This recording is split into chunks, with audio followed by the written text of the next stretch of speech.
C'est le grand jour de l'histoire du Togo, proclamé République indépendante. Des personnalités et des délégations du monde entier arrivent à Lomé. Parmi elles, le ministre allemand de l'Agriculture, M. Schwarz.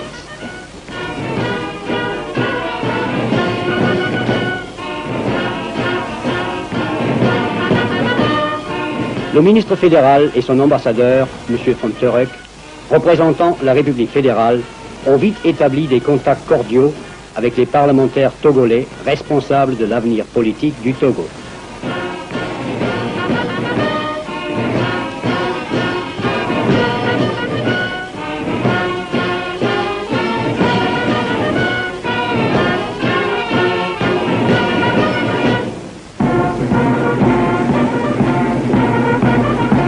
« 27 avril, 0 heure. Le drapeau du nouvel État est hissé au-dessus de la ville plongée dans la nuit. C'est à la fois l'apogée et la fin d'une étape importante d'une évolution politique qui, sans faire couler le sang ou les larmes, a mené un pays à l'indépendance.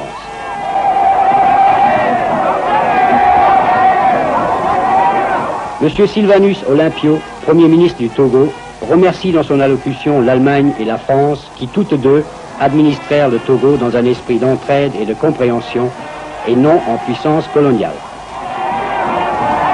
Lomé dans la liesse. Devant le monument de l'indépendance, les Togolais fêtent la naissance de leur république.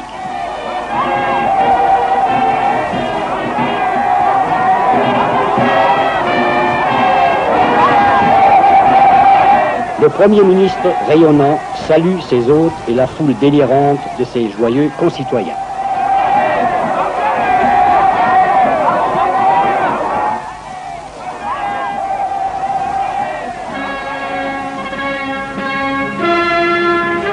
Le monument de l'indépendance, qui associe l'expression vigoureuse de l'art autochtone africain à une réalisation de style moderne, est le symbole de l'orgueil et de la joie de l'œuvre accomplie. L'indépendance, l'autonomie d'un jeune État.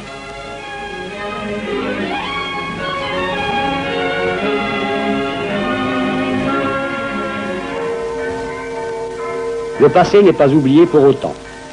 Dans la paix du vieux cimetière allemand, on évoque le souvenir des hommes venus en colonisateurs et devenus des amis.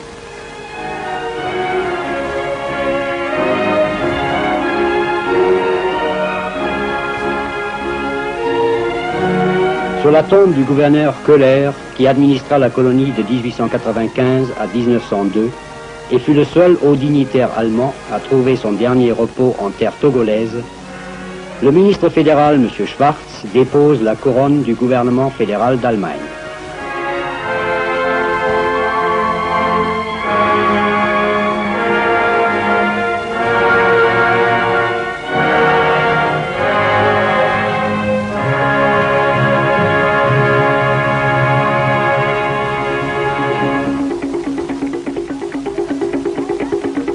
Les tombes sont entretenues avec soin et piété, ainsi que les petits mausolées des chefs et princes de tribu.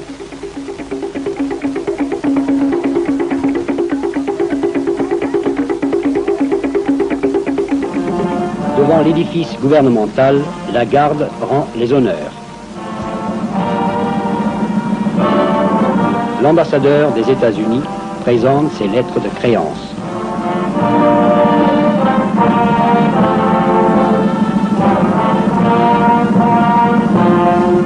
M. Alexandre von Turek, ambassadeur de la République fédérale d'Allemagne, accompagné du chef du protocole togolais, reçoit les honneurs de la garde.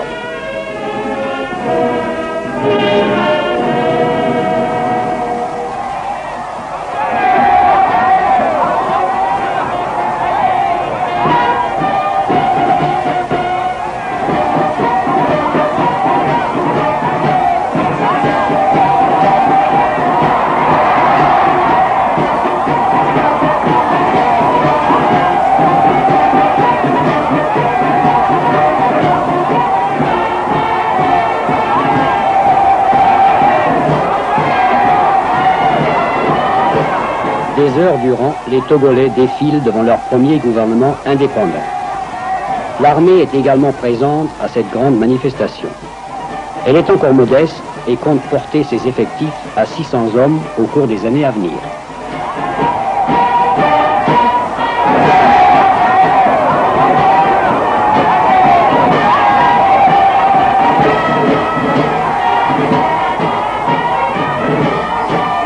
Rois et chefs des tribus regardent passer les brigades des travailleurs représentant les industries nouvelles du Togo.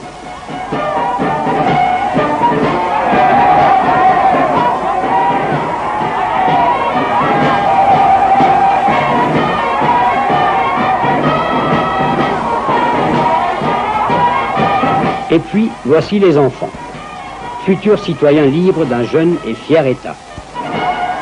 Ce qui importe pour eux, aujourd'hui, c'est le jour de congé et le grand défilé.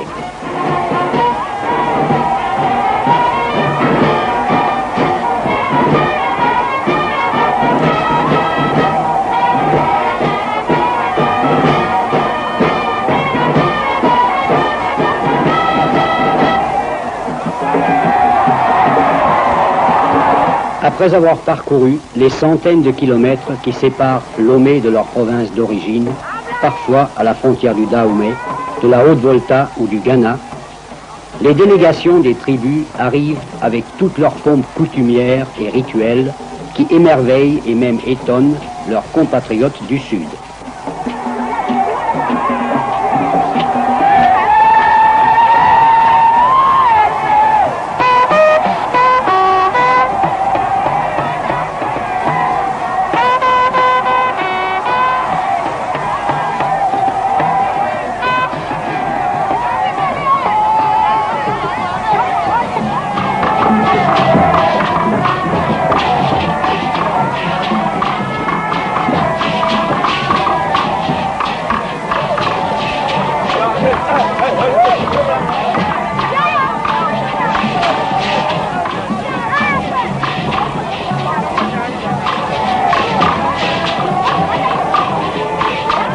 Les rois des diverses tribus, les chefs de village et les délégués de district arrivent parés de leur couronne en or massif pour fêter cette journée entourée de leurs amis et sujets.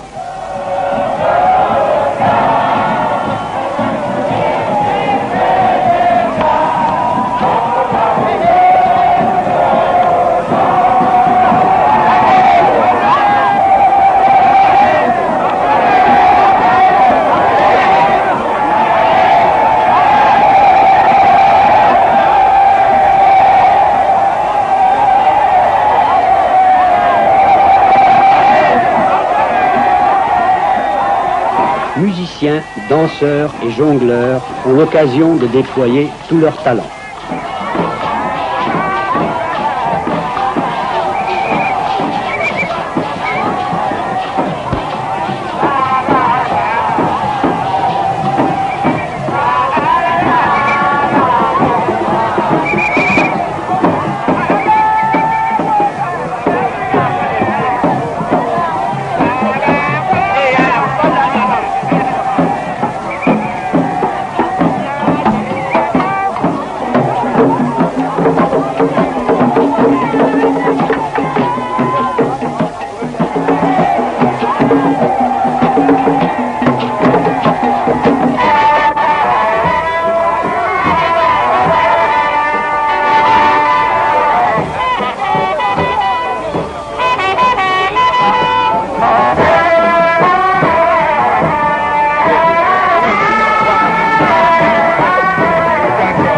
Plusieurs jours de suite, les Togolais fêtent la naissance de leur république.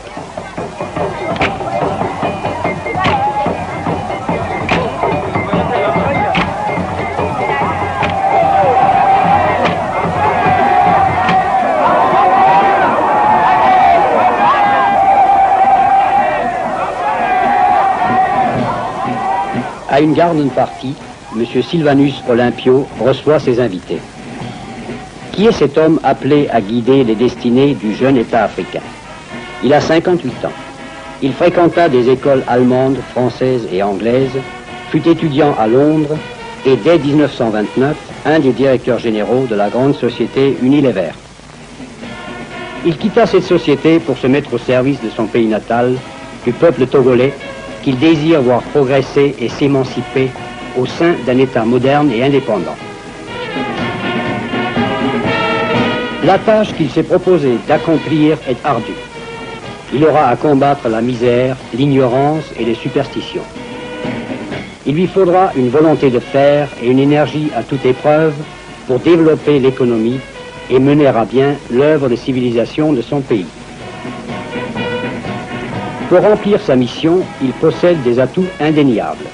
Son bon sens, son esprit politique avisé et prudent, des amis sûrs chez lui et, comme nous pouvons l'espérer, l'aide efficace des nations du monde libre.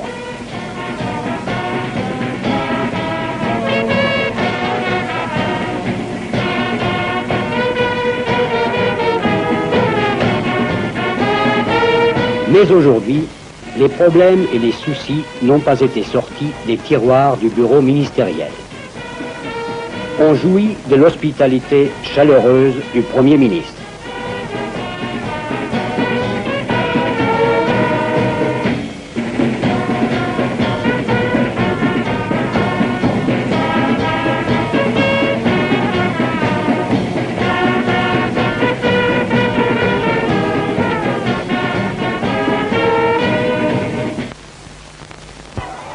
Invité d'honneur de la jeune République, le duc Adolphe Frédéric de Mecklembourg, dernier gouverneur allemand du Togo, est cordialement accueilli.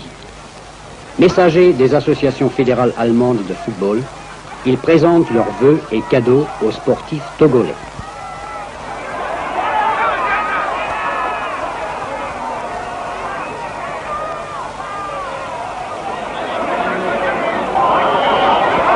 Le football est le sport favori.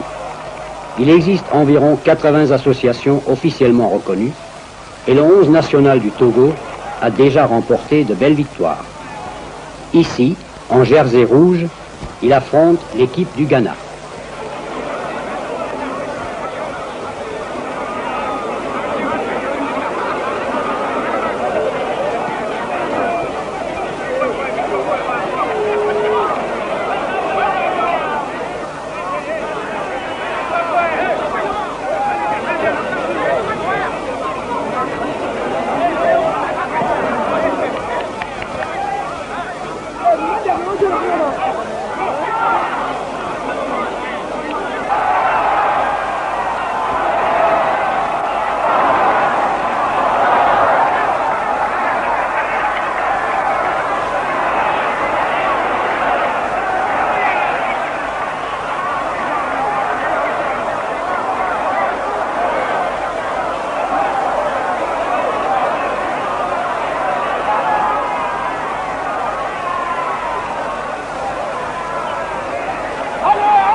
Vers le nord et l'intérieur du pays, en route pour Attaque Pamé.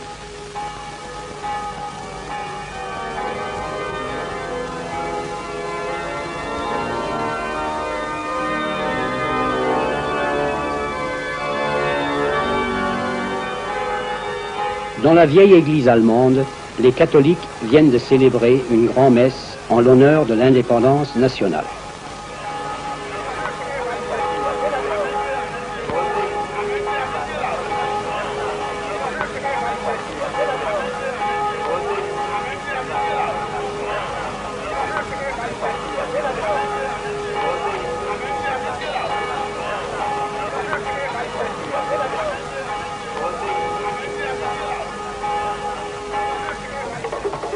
Ici également, au fin fond du pays, la fête bat son plein selon les rites et coutumes anciennes.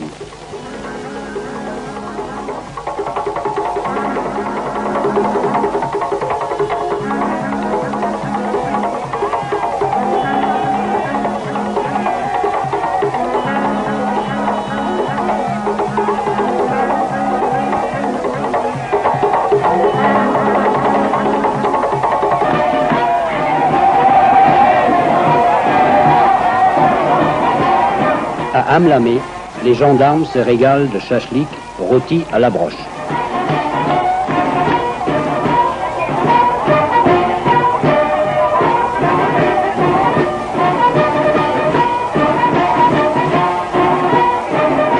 Un mot sur le ravitaillement. Les porcs furent introduits déjà par les Portugais dans les régions côtières. Dans le nord musulman, par contre, on ne fait pas l'élevage. La production annuelle de viande au Togo s'élève actuellement à 1000 tonnes environ, relativement peu pour une population de près de 2 millions d'habitants. L'ancienne administration française s'est principalement souciée d'encourager l'élevage de bovins. L'on fit venir de Guinée et de la Côte d'Ivoire du bétail de reproduction réfractaire à la nagana, grave maladie infectieuse provoquée par la mouche tsetse. En nous dirigeant vers le nord, nous rencontrons au bord d'une rivière des femmes en train de laver des noix de coco pour en extraire l'huile.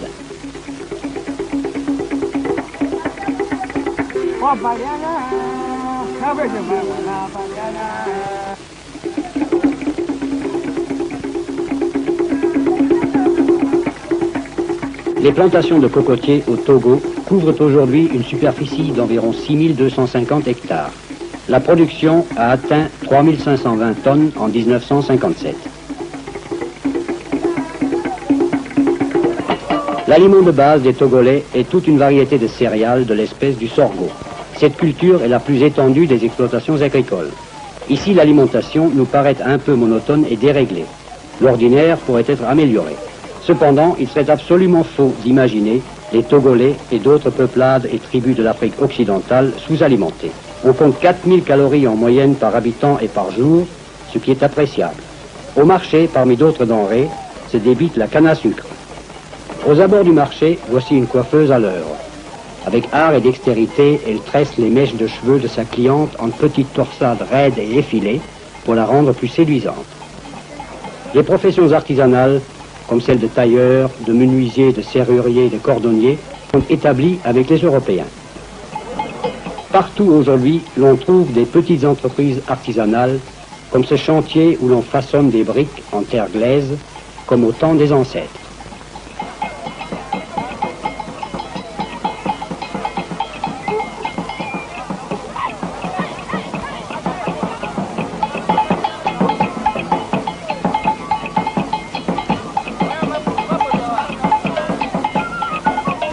Il n'est pas rare de voir des femmes exécuter ces durs travaux.